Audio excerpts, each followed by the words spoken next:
विद्यार्थियों नमस्कार। इस वीडियो लेक्चर के माध्यम से हम कक्षा 12वीं अर्धवार्षिक परीक्षा 2025-26 एमपी बोर्ड की जो अर्धवार्षिक परीक्षा 2025-26 का जो पेपर है, हिंदी विषय का पेपर है, और हिंदी विषय का जो पेपर है उसका सॉल्यूशन हम इस वीडियो लेक्चर के माध्यम से डिस्कस करने वाले हैं। विद्यार्थियों, पेपर दिनांक 4 नवंबर 2025 को हुआ है और इस अर्धवार्षिक परीक्षा के पेपर का हम सॉल्यूशन देखते हैं। चलते हैं इस पेपर के सॉल्यूशन की ओर। आ जाते हैं पहले प्रश्न की तरफ। सही विकल्प का चयन करके लिखिए। यहाँ पर लिखा हुआ है पतंग कविता के रचनाकार कौन है, तो करेक्ट आंसर इसका ख ऑप्शन हो जाएगा आलोक धनवा। सेकंड क्वेश्चन है कविता छंद के प्रत्येक चरण में कुल कितने वर्ण होते हैं, तो इसका आंसर 31 हो जाएगा।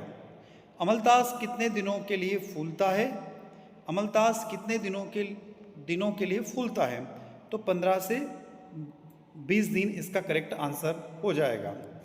तो आगे चलते हम लोग।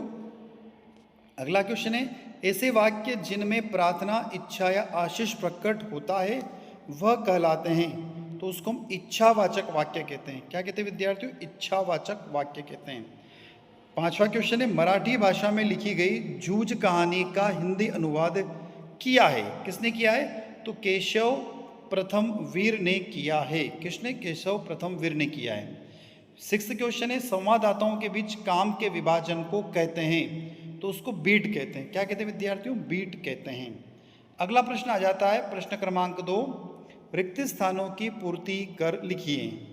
हम कैमरे के सामने अपाहिज को लाएंगे, तो करेक्ट आंसर इसका अपाहिज हो जाएगा। सेकंड दिया हुआ हलावाद के कवि, हलावाद गलत छपा हुआ, इलाहाबाद के कवि होगा। यहाँ पर क्या होगा? इलाहाबाद के कवि। तो यहाँ पर हो जाएगा इलाहाबाद के कवि कौन है, तो हरिवंश राय बच्चन हो जाएगा। भगत जी चूरन बेचकर अधिकतम कमाते हैं, तो कितना? 6 आना कमाते। कितना? 6 आना। वह शब्द जो क्षेत्र विशेष में बोले जाते हैं उसे क्षेत्रीय शब्द कहते हैं। क्या बोलते हैं? क्षेत्रीय शब्द। अगला प्रश्न है सोदल गेगर मास्टर पढ़ाना चाहते थे, तो मराठी पढ़ाना चाहते थे। क्या? मराठी।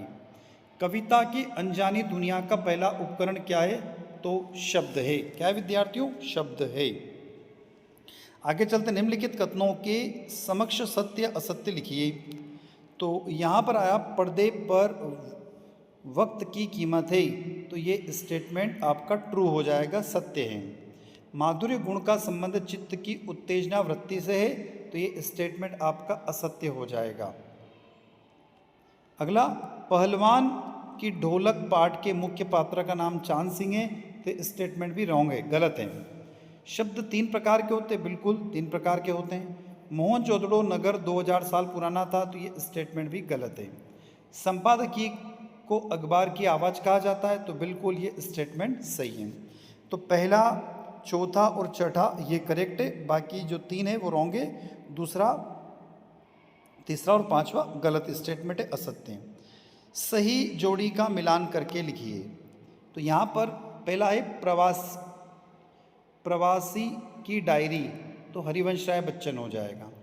कैमरे में बंद अपाहिज, तो रघुवीर सहाय इसका करेक्ट आंसर है। उपमेय को उपमान से श्रेष्ठ माना गया है, तो उसको व्यतिरेक अलंकार कहते हैं। मेंढक मंडली चौथा, तो गंगा मैया की जय। कहानी का केंद्रीय बिंदु पांचवा, ये कहलाएगा कथानक। और सम आउ इम्प्रोपर छठे का हो जाएगा यशोधर बाबू। और समाचार लेखन की शैली उल्टा पिरामिड। ये इस तरीके से आपकी मैच द कॉलम होगी, आप इसको देख लीजिए। अगले प्रश्न की तरफ चलते हम लोग। नेक्स्ट क्वेश्चन है निम्नलिखित प्रश्नों के उत्तर एक वाक्य में लिखिए। तो कवि ने नीले जल में झिलमिलाते देह की तुलना किससे की है, तो ओस की बूंदों से की है या उषा से की है, तो ओस या उषा हो जाएगा। जिस काव्य में पूर्व पर संबंध हो उसे क्या कहते हैं, तो उसे मुक्तक छंद कहते हैं। क्या कहते हैं विद्यार्थियों? मुक्तक छंद। तीसरा प्रश्न है ऋषि मुनियों ने किसको सबसे ऊंचा स्थान दिया है? तो सत्य को दिया है, धर्म को दिया है या फिर दान को दिया है? तो सत्य, धर्म या दान। अगला प्रश्न छठा, लट्ठन पहलवान कितने वर्ष तक राज दरबार में रहा? तो करेक्ट आंसर 15 वर्ष। क्या हो जाएगा? 15 वर्ष। पांचवा, पुनरुक्त शब्द युग्म के 2 उदाहरण लिखिए। तो जल्दी जल्दी या धीरे धीरे। छठा, एक से ज़्यादा गुण निकालने के लिए गांव के अन्य किसान क्या करते थे? तो एक अर्थात गन्ने को लंबे समय तक खेत में रहने देते थे, जिससे उसमें गन्ने के रस की मात्रा बढ़ जाती थी और गुड़ की मात्रा भी फिर ज़्यादा प्राप्त होती थी। अगला, आनंद यादव की माँ उन्हें कहाँ तक पढ़ाना चाहती थी? तो 7वीं कक्षा तक उन्हें पढ़ाना चाहती थी। तो ये आपके ऑब्जेक्टिव हो गए। उसके बाद प्रश्न भी बड़े सरल से आए हुए।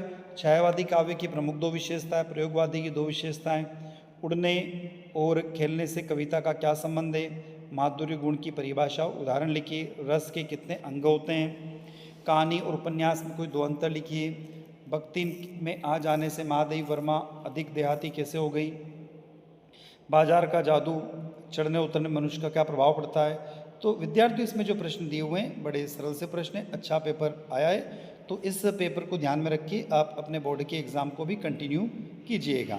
और यदि आप आपके physics, chemistry, biology, Hindi, English के PDF नोट्स चाहते हैं MP बोर्ड के लिए, तो आप स्पीड लर्न प्ले स्टोर पर जाइए और स्पीड लर्न मोबाइल एप्लीकेशन को डाउनलोड कीजिए। वहाँ पर आपको मात्र 51 रुपीज़ में प्रत्येक सब्जेक्ट के नोट्स अवेलेबल होंगे। तो विद्यार्थियों, इसी के साथ मैं डॉक्टर दीपेंद्र कुमार शर्मा आपसे विदा लेता हूँ। नए वीडियो के साथ में पुनः आपसे मुलाकात होगी। जय हिंद, जय भारत।